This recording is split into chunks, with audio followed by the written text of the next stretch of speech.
जय हिंद दोस्तों, Sandeep tricky math special YouTube channel में आप सभी का स्वागत है। बिहार पुलिस कांस्टेबल नई भर्ती 2023 जिसमें टोटल पोस्ट है 21,391। इस पोस्ट के लिए ज्ञान बिंदु का प्रैक्टिस सेट देख रहे हैं। ये सेट नंबर 19 है। 1 से लेकर 18 तक नहीं देखा होंगे तो इसके लिए प्लेलिस्ट बना दिए हैं, वहाँ से जाकर आप सारे वीडियो एक एक करके देख सकते हैं। वीडियो स्टार्ट करते हैं और चलते हैं हम प्रश्न की तरफ। पहला प्रश्न है आपके सामने, निम्नलिखित में से कौन हड़प्पाई स्थल कालीबंगन के उत्खनन से संबंधित नहीं है? चारों ऑप्शन देखिए और बताइए यहाँ पर एक नंबर प्रश्न का सही आंसर क्या है। जो भी कैंडिडेट यहाँ पर ऑप्शन नंबर बी के साथ जा रहे हैं, जेपी जोशी, बिल्कुल ही सही जवाब है। सेकेंड प्रश्न है आपके सामने कि वैदिक सभ्यता के संदर्भ में निम्नलिखित में से कौन सा विकल्प सही नहीं है? चारों ऑप्शन देखिए और बताइए यहाँ पर इस प्रश्न का सही आंसर क्या है। तो वैदिक सभ्यता के संदर्भ में कौन सा विकल्प सही नहीं है? यहाँ पर पाँचपति न्यायाधिकारी दिया गया है, जो कि गलत है। इसका राइट आंसर है ऑप्शन नंबर सी। तीसरा प्रश्न कि घानानंद को अग्रमीज कहा गया? ग्रीकों के द्वारा, चीनी के द्वारा, अरबी के द्वारा और बौद्ध साहित्य में। बताइए यहाँ पर तीसरा प्रश्न का सही आंसर क्या है? तो ग्रीक के द्वारा। इसका राइट आंसर है ऑप्शन नंबर ए। चारना प्रश्न के निम्नलिखित में से किस गुप्तकालीन विद्वान द्वारा वर्गमूल घनमूल निकालने की विधि तथा ज्या सिद्धांत दिया गया? बताइए यहाँ पर चारना प्रश्न का सही आंसर क्या है? तो आर्यभट्ट के द्वारा। इसका राइट आंसर है ऑप्शन नंबर डी। पाँचवा प्रश्न की कुंडल संगमम के युद्ध किसके बीच हुआ था? बताइए यहाँ पर पाँचवा प्रश्न का सही आंसर क्या है? जो भी कैंडिडेट ऑप्शन नंबर बी के साथ जाए, चालुक्य तथा चोल के बीच में, बिल्कुल ही सही जवाब है। नेक्स्ट यहाँ पर छठवां प्रश्न कि फिरोज शाह तुगलक का अंतिम सैन्य अभियान कहाँ हुआ था? बताइए यहाँ पर छठवां प्रश्न का सही आंसर क्या है? तो फिरोज शाह तुगलक का अंतिम सैन्य अभियान कहाँ हुआ था? तो ठट्टा, जो कि पंजाब में स्थित है। इसका right answer option number C. सातवां प्रश्न कि विजयनगर साम्राज्य के किस शासक के समय तुंगभद्रा द्वीप में वर्चस्व के लिए युद्ध छिड़ गया? बताइए यहाँ पर सातवां प्रश्न का सही आंसर क्या है? तो देवराय प्रथम। इसका राइट आंसर है ऑप्शन नंबर डी। नेक्स्ट यहाँ पर 28वां प्रश्न है कि निम्नलिखित में से किस शासक के द्वारा भूमि की माप के लिए गजे सिकंदरी का प्रयोग करवाया गया? बताइए यहाँ पर 8वां प्रश्न का सही आंसर क्या है? तो जो भी कैंडिडेट यहाँ पर ऑप्शन नंबर बी के साथ जा रहे हैं, शेर शाह सूरी बता रहे हैं, बिल्कुल ही सही जवाब है। नेक्स्ट यहाँ पर 9वां प्रश्न है आपके सामने, निम्नलिखित में से कौन सा विकल्प सही नहीं है? एक तरफ पुस्तक है, दूसरी तरफ उसका लेखक है। बताइए यहाँ पर 9वां प्रश्न का सही आंसर क्या है? तो यहाँ पर तराने हिंद दिया गया, अबुल कलाम आज़ाद दिया गया, जो कि गलत है। इसका राइट आंसर है ऑप्शन नंबर ए। नेक्स्ट यहाँ पर 10वां प्रश्न कि भारत और चीन के बीच मैकमोहन रेखा का निर्धारण किस वायसराय के समय हुआ था? बताइए यहाँ पर 10वां प्रश्न का सही आंसर क्या है? 10वां प्रश्न का जो भी कैंडिडेट ऑप्शन नंबर सी के साथ जा रहे हैं, लॉर्ड हार्डिंग द्वितीय, बिल्कुल ही सही जवाब है। सेशन आप लोग को अच्छा लग रहा है तो वीडियो को लाइक कर दीजिए, अपने दोस्तों के पास शेयर कर दीजिए। नेक्स्ट यहाँ पर 11वां प्रश्न है, निम्नलिखित में से किस पुर्तगाली गवर्नर ने कोचीन की जगह गोवा को राजधानी बनाया था? बताइए यहाँ पर 11वां प्रश्न का सही आंसर क्या है? तो नीनो डी कुन्हान है। इसका राइट आंसर है ऑप्शन नंबर डी। 12वां प्रश्न के 1857 की क्रांति में जयदयाल और हरदयाल ने किस स्थान से नेतृत्व किया था? मध्य प्रदेश, राजस्थान, उत्तर प्रदेश और असम। बताइए यहाँ पर 12वां प्रश्न का सही आंसर क्या है? इसका राइट आंसर है ऑप्शन नंबर बी, यानी राजस्थान। नेक्स्ट यहाँ पर 13वां प्रश्न है कि निम्नलिखित में से किस आंदोलन में असहयोग एवं सविनय आंदोलन के तत्व मौजूद थे? कुका आंदोलन, नामकारी आंदोलन, ताना भगत आंदोलन और डी इनमें से कोई नहीं। बताइए यहाँ पर 13वां प्रश्न का सही आंसर क्या है? तो कुका आंदोलन। इसका राइट आंसर है ऑप्शन नंबर ए। 14वां प्रश्न किस आंदोलन के दौरान रविन्द्रनाथ टैगोर ने अमार शुमार नामक गीत की रचना किए थे? रॉलेट सत्याग्रह के, स्वदेशी आंदोलन, चंपारण सत्याग्रह, होम रूल आंदोलन। बताइए यहाँ पर 14वां प्रश्न का सही आंसर क्या है? तो स्वदेशी आंदोलन। इसका राइट आंसर है वो ऑप्शन नंबर बी हो जाएगा। नेक्स्ट यहाँ पर 15वां प्रश्न है कि इनमें से धर्म सभा के संस्थापक कौन थे? बताइए यहाँ पर 15वां प्रश्न का सही आंसर क्या है? तो राधाकांत देव ने। इसका right answer option number C. 16वां प्रश्न है कि तहोत्से पर्वत किस देश में अवस्थित है? चीन में, नेपाल में, भारत में और दक्षिण कोरिया में। बताइए आप 16वां प्रश्न का सही आंसर क्या है? तो नेपाल में स्थित है। इसका राइट आंसर है ऑप्शन नंबर बी। 17वां प्रश्न कि पुडुचेरी का कौन सा जिला पूर्वी तट पर नहीं है? जल्दी से बताइए यहाँ पर 17वां प्रश्न का सही आंसर क्या है? तो माँ है। इसका राइट आंसर है ऑप्शन नंबर डी। नेक्स्ट यहाँ पर 18वां प्रश्न की बनिहाल दर्रा अवस्थित है ट्रांस हिमालय में, महान हिमालय, लघु हिमालय और शिवालिक। बताइए यहाँ पर 18वां प्रश्न का सही आंसर क्या है? तो लघु हिमालय में स्थित है। इसका राइट आंसर है ऑप्शन नंबर सी। 19वां प्रश्न है निम्नलिखित में से कौन सा विकल्प सही नहीं है? एक तरफ परियोजना है और दूसरे तरफ उससे संबंधित राज्य है। बताइए यहाँ पर 19वां प्रश्न का सही आंसर क्या है? तो यहाँ पर गांधी सागर जो दिया गया है राजस्थान, जो कि गलत है। गांधी सागर है जो कि मध्य प्रदेश में। इसका राइट आंसर है ऑप्शन नंबर ए। नेक्स्ट यहाँ पर 20वां प्रश्न कि किस राज्य में जेट स्ट्रीम के द्वारा होने वाला वर्षा को मावट कहा जाता है? बताइए यहाँ पर 20वां प्रश्न का सही आंसर क्या है? तो राजस्थान। इसका right answer option number C. 21वां प्रश्न निम्नलिखित में से किस मिट्टी को करेल की संज्ञा दी गई है?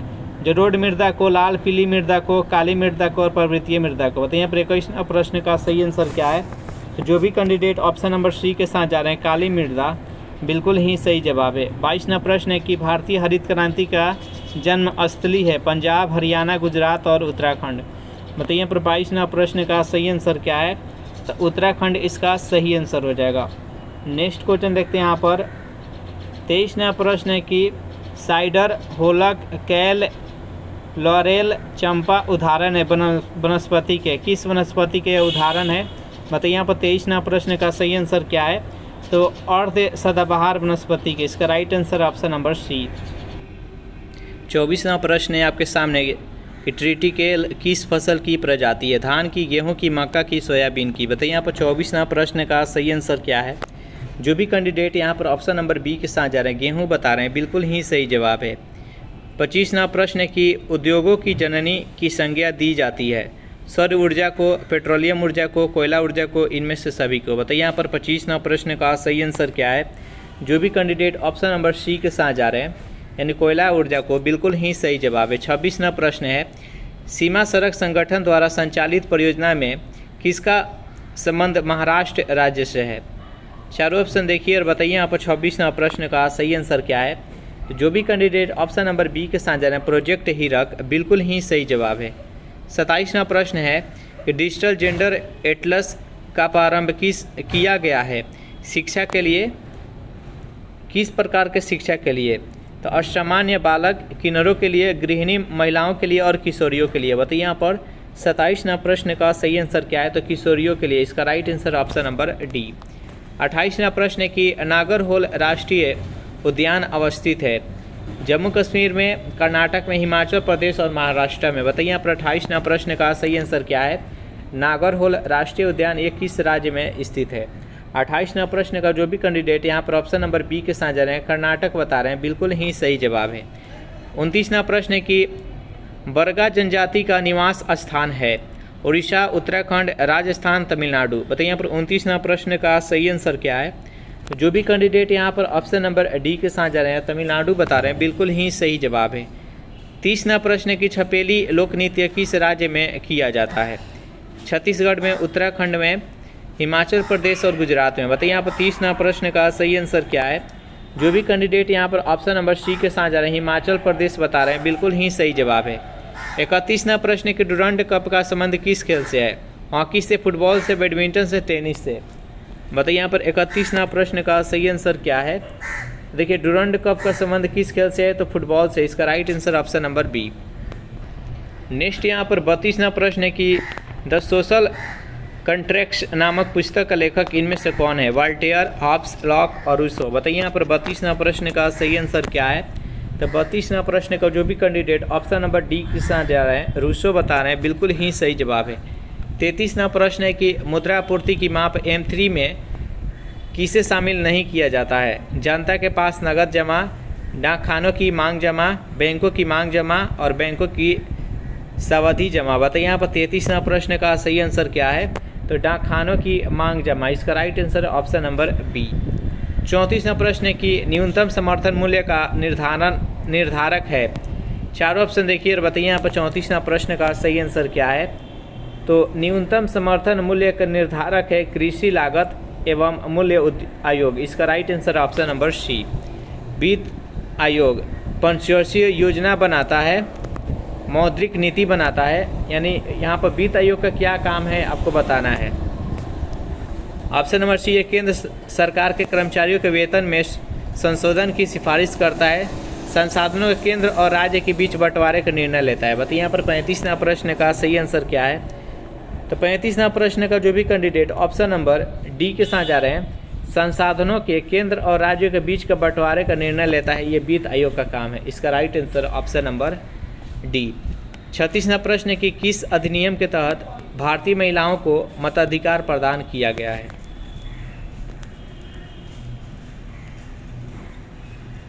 ऑप्शन नंबर ए है भारत परिषद अधिनियम 1892, भारत शासन अधिनियम 1909, भारत शासन अधिनियम 1919, भारत शासन अधिनियम 1935। बताइए यहाँ पर 36वां प्रश्न का सही आंसर क्या है। जो भी कैंडिडेट ऑप्शन नंबर सी के साथ जा रहे हैं, भारत शासन अधिनियम 1919 बिल्कुल ही सही जवाब है। 36वां प्रश्न का राइट आंसर है ऑप्शन नंबर सी। 37वां प्रश्न है कि देश की संप्रभुता, एकता एवं अखंडता को किसी भी परिस्थिति में अशून्य बनाए रखने का प्रावधान सन्निहित है। त्रिस्तरीय शासन में, आपात उपबंध में, पंथ निरपेक्ष में, डी इनमें से कोई नहीं। बताइए यहाँ पर 37वां प्रश्न का सही आंसर क्या है।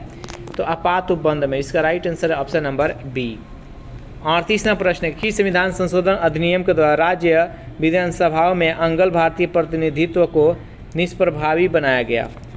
बताइए यहाँ पर 38वां प्रश्न का सही आंसर क्या है। 38वां प्रश्न का जो भी कैंडिडेट ऑप्शन नंबर सी के साथ जा रहे हैं, 104 संविधान संशोधन बिल्कुल ही सही जवाब है। 39वां प्रश्न का अनुच्छेद 233 राज्यपाल को शक्ति प्रदान करता है अध्यादेश जारी करने की, क्षमादान की, उच्च न्यायालय के न्यायाधीशों की शपथ दिलाने की, जिला न्यायाधीशों की नियुक्ति की। बताइए यहाँ पर 39वां प्रश्न का सही आंसर क्या है। तो जिला न्यायाधीशों की नियुक्ति की, इसका राइट आंसर है ऑप्शन नंबर डी। अगर अध्यादेश जारी के राज्यपाल अध्यादेश किस से अनुच्छेद के तहत जारी करते हैं तो अनुच्छेद 213 याद रखिएगा। नेक्स्ट क्वेश्चन देखते हैं यहाँ पर 40वां प्रश्न है कि निम्न में से कौन राज्य सूची का विषय है। रेलवे, पुलिस, निगम कर, जनगणना, आर्थिक एवं सामाजिक नियोजन। बताइए यहाँ पर 40वां प्रश्न का सही आंसर क्या है। तो 40वां प्रश्न का जो भी कैंडिडेट यहाँ पर ऑप्शन नंबर ए के साथ जा रहा है, रेलवे पुलिस बता रहे हैं, बिल्कुल ही सही जवाब है। आप जीआरपी का नाम सुने होंगे, वहीं ये रेलवे पुलिस है।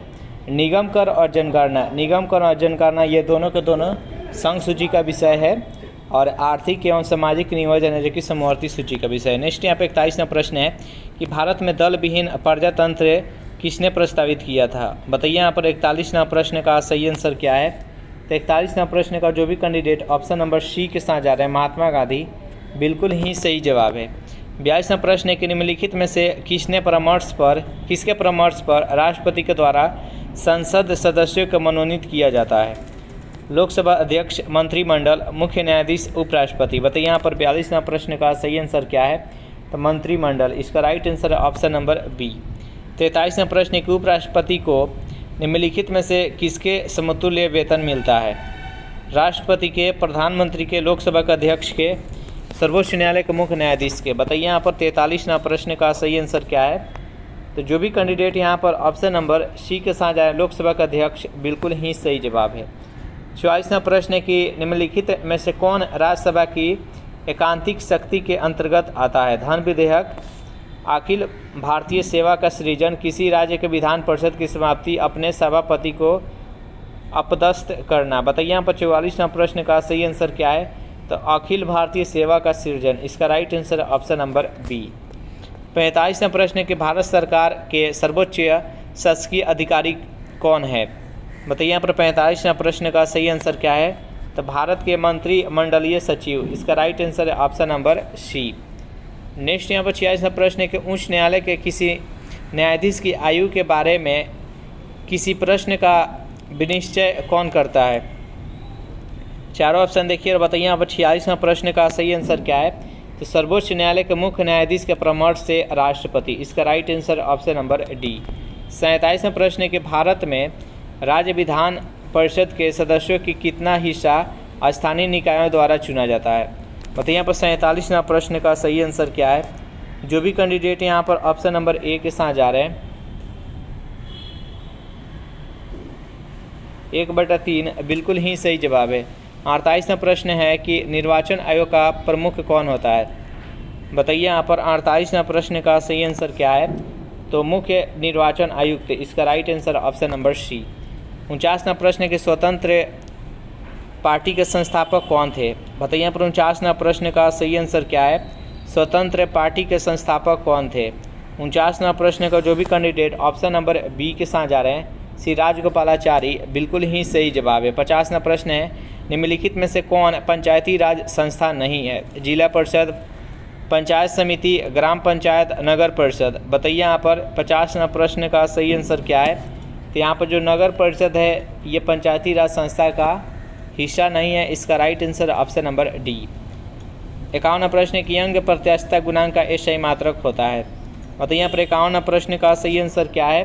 तो न्यूटन प्रति मीटर स्क्वायर, इसका right answer option number C. 52वां प्रश्न की यदि केश नली का व्यास दुगुना कर दिया जाए तो इसमें चढ़ने वाले जल सतह की ऊंचाई होगी दुगुनी, आधी, शून्य और अपरिवर्तित। बताइए यहाँ पर 52वां प्रश्न का सही आंसर क्या है।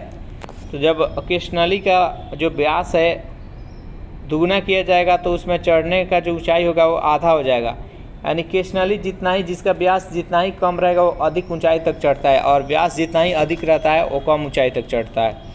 53वां प्रश्न है कि प्रस्रव्य तरंगों को सबसे पहले सीटी बजाकर उत्पन्न किया था। न्यूटन ने, हटर्ज ने, फैराडे ने और गाल्टन ने। बताइए यहाँ पर 53वां प्रश्न का सही आंसर क्या है। तो गाल्टन है, इसका राइट आंसर है ऑप्शन नंबर डी। 54वां प्रश्न कि सूर्य छिपने से पहले दीर्घ वृत्तीय प्रतीत होता है क्योंकि। चारों ऑप्शन देखिए और बताइए यहाँ पर 54वां प्रश्न का सही आंसर क्या है। तो प्रकाश के अपवर्तन के प्रभाव के कारण, इसका राइट आंसर है ऑप्शन नंबर सी। 55वां प्रश्न कि आप कार में जा रहे हैं, यदि आसमान से बिजली गिरने वाली हो तो सुरक्षित रहने के लिए कार की खिड़कियां बंद कर लेंगे, कार की खिड़कियां खोल देंगे, कार से उतर कर नीचे बैठ जाएंगे और कार के ऊपर लेट जाएंगे। बताइए यहाँ पर 55वां प्रश्न का सही आंसर क्या है। तो कार की खिड़कियां हम बंद कर लेंगे, इसका राइट आंसर है ऑप्शन नंबर ए। 56वां प्रश्न कि एक समान चुंबकीय क्षेत्र में बल रेखाएं होनी चाहिए। अभिसारी का अर्थ हुआ कि एक ही बिंदु पर आकर मिलना, एक दूसरे के समानांतर। अपसारी यानी एक बिंदु से अलग अलग दूरी पर जाना, और प्रतिच्छेद, एक दूसरे का प्रतिच्छेद। बताइए यहाँ पर 56वां प्रश्न का सही आंसर क्या है। तो एक दूसरे के समानांतर, इसका right answer option number B. Next question देखते हैं यहाँ पर 57वां प्रश्न की सेमीकंडक्टर में उसके प्रयोग के आधार पर उपयुक्त अशुद्धियों क्यों मिलाई जाती है। बताइए यहाँ पर 57वां प्रश्न का सही आंसर क्या है। तो उसकी विद्युत चालकता बढ़ाने के लिए, इसका right answer option number D. Next यहाँ पर 58वां प्रश्न है कि मृग तृष्णा उदाहरण है अपवर्तन का, पूर्ण आंतरिक परिवर्तन का, विक्षेपण का, विवर्तन का। बताइए यहाँ पर 58वां प्रश्न का सही आंसर क्या है। तो ये पूर्ण आंतरिक परिवर्तन का उदाहरण है, इसका right answer option number B. Next यहाँ पर 59वां प्रश्न है कि रासायनिक ऊर्जा का विद्युत ऊर्जा में रूपांतरण निम्नतः होता है श्वसन द्वारा। चारों ऑप्शन देखिए और बताइए यहाँ पर 59वां प्रश्न का सही आंसर क्या है। 59वां प्रश्न का जो भी कैंडिडेट ऑप्शन नंबर डी के साथ इलेक्ट्रोलाइसिस के द्वारा, बिल्कुल ही सही जवाब है, इसका राइट आंसर है ऑप्शन नंबर डी। नेक्स्ट यहाँ पर 60वां प्रश्न है कि विद्युत आकर्षण का नियम दिए थे ओम, जूल, कूलॉम और बेंजामिन फ्रैंकलिन। बताइए यहाँ पर 60वां प्रश्न का सही आंसर क्या है।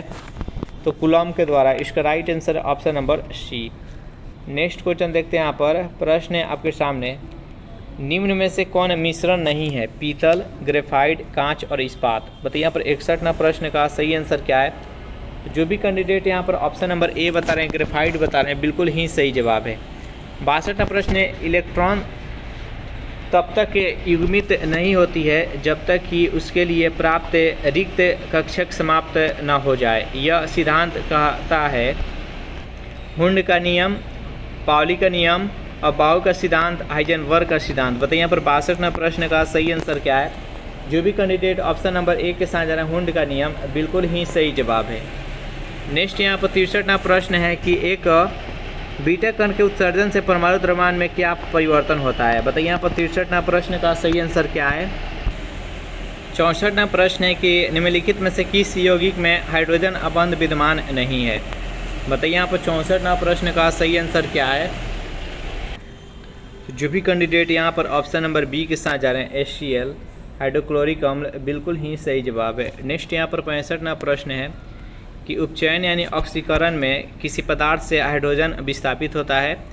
2 नंबर पॉइंट है कि धन विद्युत तत्व का अनुपात बढ़ता है। बताइए इनमें से कौन सा कथन सही है, या दोनों सही है या दोनों गलत है। 65वां प्रश्न का जो भी कैंडिडेट ऑप्शन नंबर ए के साथ जा रहे हैं केवल 1 नंबर कथन सही है, यानी किसी पदार्थ से हाइड्रोजन विस्थापित होता है। इसका right answer option number A. Next यहाँ पर 86वां प्रश्न है निम्नलिखित में से किसका जलीय विलयन लाल लिटमस पत्र को नीला कर देता है। बताइए यहाँ पर 66वां प्रश्न का सही आंसर क्या है। 66वां प्रश्न का जो भी कैंडिडेट ऑप्शन नंबर ए के साथ जा रहे हैं Na2CO3 बिल्कुल ही सही जवाब है। ये ध्रुवन सोडा है और ये क्षारीय प्रकृति का होता है, इसलिए ये लाल लिटमस पत्र को नीला कर देता है। इसका right answer option number A. ये है जो कि खाने वाला सोडा है, सोडियम बाइकार्बोनेट। नेक्स्ट यहाँ पर 67वां प्रश्न है कि मेलेकाइट किस धातु का अयस्क है। बताइए यहाँ पर 67वां प्रश्न का सही आंसर क्या है। तो ये कॉपर का है। इसका राइट आंसर है ऑप्शन नंबर सी। 68वां प्रश्न है कि बालों के ब्लीचिंग में प्रयुक्त होता है। 4 ऑप्शन देखिए और बताइए यहाँ पर 68वां प्रश्न का सही आंसर क्या है। तो हाइड्रोजन पेरोक्साइड। इसका right answer option number B. 69वां प्रश्न है कि इथिलीन के बहुलीकरण के फलस्वरूप जो प्लास्टिक प्राप्त होता है वह है टेफ्लॉन, बेकेलाइट, नाइलॉन और पॉलीइथिलीन। बताइए यहाँ पर 69वां प्रश्न का सही आंसर क्या है। तो पॉलीइथिलीन इसका राइट आंसर हो जाएगा। 70वां प्रश्न है कि निम्न में से किस एक की कमी से दंत क्षरण होता है। बताइए यहाँ पर 70वां प्रश्न का सही आंसर क्या है। तो 70वां प्रश्न का जो भी कैंडिडेट ऑप्शन नंबर सी के साथ है फ्लोरीन बिल्कुल ही सही जवाब है। इस प्रकार सेशन यहीं पर समाप्त कर रहे हैं। सेशन आप लोग को कैसा लगा ज़रूर कमेंट करके बताइएगा। सेशन आप लोग को अच्छा लगा हो तो वीडियो को लाइक कर दीजिए, अपने दोस्तों के पास शेयर कर दीजिए। जो भी कैंडिडेट अभी तक इस चैनल को सब्सक्राइब नहीं किए होंगे तो जल्दी से चैनल को सब्सक्राइब कर लीजिएगा। Thanks for watching this video. मिलते हैं नेक्स्ट वीडियो में।